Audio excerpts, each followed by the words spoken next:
প্রিয় দর্শক, আসসালামু আলাইকুম। আপনারা সবাই কেমন আছেন? আশা করছি আপনারা সবাই অনেক ভালো আছেন। বন্ধুরা, দেখতে পাচ্ছেন বন্ধুরা, আমাদের গ্রামের কৃষকেরা বাড়ির পাশে কিভাবে পেঁপে চাষ করে। এই দেখতে পাচ্ছেন, এটা হচ্ছে পেঁপে গাছের চারা।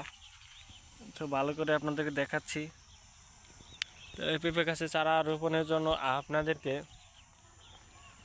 পেঁপের যে বীজগুলো রয়েছে বন্ধুরা,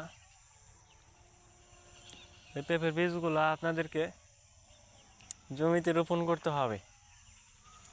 যদি এই পেঁপের বীজগুলো যদি আপনারা জমিতে রোপণ করতে পারেন, তাহলে দেখবেন যে আপনাদের এই পেঁপে গাছগুলো খুব সুন্দর এবং ভালো হবে। বন্ধুরা, আপনারা এই পেঁপেগুলো আপনারা চাইলে নিজেরাও খেতে পারবেন এবং চাইলে কিন্তু বাজারে বিক্রিও করতে পারেন। বন্ধুরা, অবশ্যই বন্ধুরা, আপনাদেরকে দেশি পেঁপে গাছের বীজগুলো রোপণ করতে হবে।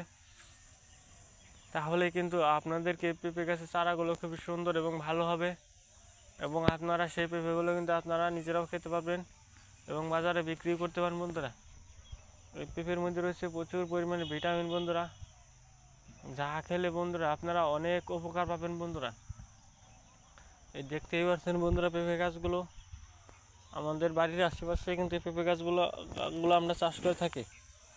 যদি আমাদের এই ভিডিওটি ভালো লেগে থাকে বন্ধুরা, তাহলে বন্ধুরা অবশ্যই আমাদের এই ভিডিওতে একটি লাইক করবেন এবং কমেন্টে আপনাদের মতামত জানাবেন। ধন্যবাদ আপনাদের সবাইকে। আসসালামু আলাইকুম বন্ধুরা।